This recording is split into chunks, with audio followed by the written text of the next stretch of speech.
Guys, today I'm going to show you a few tips to do if you cannot find your Bluetooth accessory on Asus Zenfone 11 Ultra. So if you have a problem to find your Bluetooth gadget, always start from the simplest way, so restart your Bluetooth connection. Just switch it off and switch it on again. You can also try to restart your phone.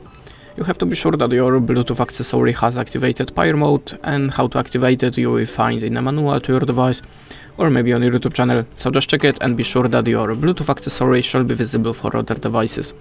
But it's still not for your phone. Let's open the settings. Then go to the system and select reset options.